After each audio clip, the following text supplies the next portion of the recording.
Connais-tu vraiment ta place? Si vous cherchez à découvrir qui vous êtes et à vous libérer de vos schémas répétitifs qui vous empêchent d'être pleinement épanoui, bienvenue sur cette chaîne. On s'y retrouve tous les dimanches pour de nouvelles vidéos. Bonjour, c'est Aurélie. Aujourd'hui, je te retrouve pour te parler de ta place. Quelle est ta place? Quelle est ta véritable place?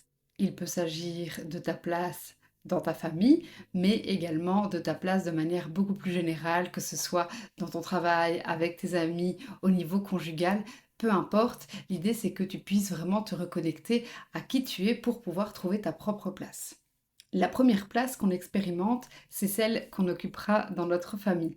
Alors souvent, quand on a une fratrie, c'est là que ça va devenir déterminant parce que soit on va arriver en premier, soit il y aura déjà quelqu'un avant nous et il y aura peut-être encore d'autres frères et sœurs qui arriveront après. Et ça va vraiment jouer un rôle déterminant. Et donc je t'expliquerai quelle est la place que tu occupes dans ta fratrie juste après. En psychogénéalogie, la place, elle est hyper importante parce que elle va déterminer qui on est au plus profond de nous-mêmes. Tu verras que par rapport à ta fratrie, il y a 3 places, mais parlons d'abord du pourquoi on ne trouve pas tout le temps notre place. Comme tu le sais maintenant, il y a plein de possibilités, il y a plein de raisons pour lesquelles on ne trouve pas sa place, mais aujourd'hui j'ai décidé de t'exposer les raisons principales. La première, ça pourrait être parce que un de tes ancêtres n'avait plus sa place, ou on lui a retiré sa place. À nouveau, c'est une question de légitimité. Donc c'est vraiment important d'aller d'abord voir dans quel domaine ça se situe. Est-ce que c'est au niveau professionnel, au niveau conjugal? C'est les exemples que je te donnais juste avant. Et donc en fonction de ça,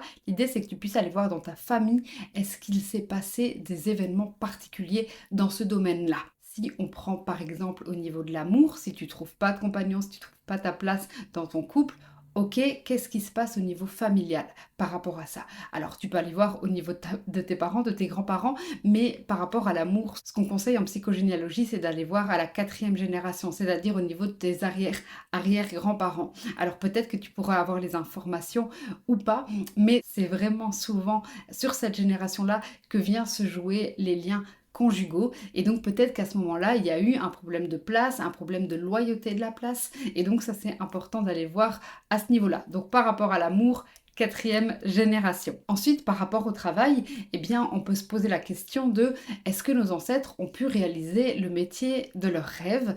Est-ce que on réalise leur métier à leur place? Ou est-ce qu'on peut vraiment réaliser notre propre métier? Est-ce qu'on est à notre place? Parfois, on prend la place de quelqu'un sans s'en rendre compte et donc on n'est pas tout à fait à l'aise dans cette place, et donc vous voyez, je vous donne plein d'exemples pour que vous puissiez vraiment vous-même aller rechercher d'où ça peut venir. C'est la même chose dans vos relations, l'idée c'est de toujours d'aller voir la source de là où ça peut venir. Alors je vous le disais en début de vidéo, ce qui est déterminant en psychogénéalogie, c'est la place dans la fratrie, puisque c'est la première place qu'on va expérimenter. Et donc c'est vraiment hyper important de voir s'il y a eu des fausses couches ou des avortements par rapport à nous dans la fratrie, parce que ça va vraiment du coup pouvoir changer notre place, et parfois c'est là où ça vient poser problème. En psychogénéalogie, il y a 3 places qui sont possibles. La place de numéro 1, la place de numéro 1, c'est la place de leader dans la famille. Il y a la place de numéro 2. La place de numéro 2, c'est l'être social et sociable. Et puis, on a la place de numéro 3. La place de numéro 3, c'est la place du créatif, parce qu'il va devoir créer sa propre place.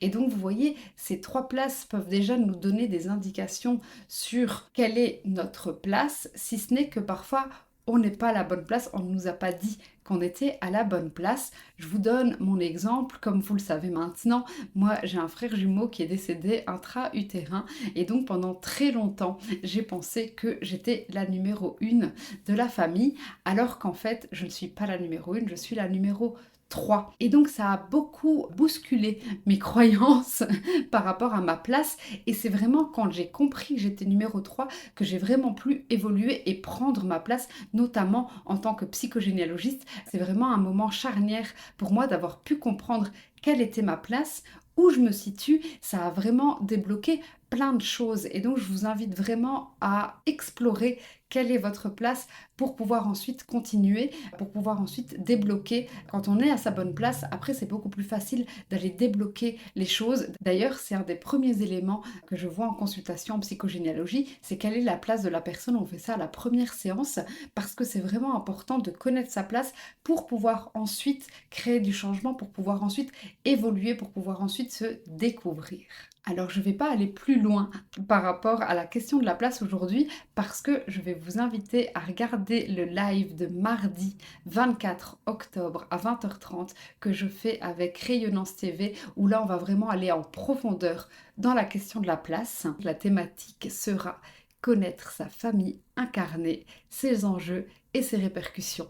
On va vraiment aller en profondeur dans la question et donc je te donne rendez-vous mardi et puis je te donne rendez-vous comme d'habitude dimanche prochain pour une nouvelle vidéo. Pour ne pas la rater, je t'invite à t'abonner à la chaîne. Je te dis à très vite.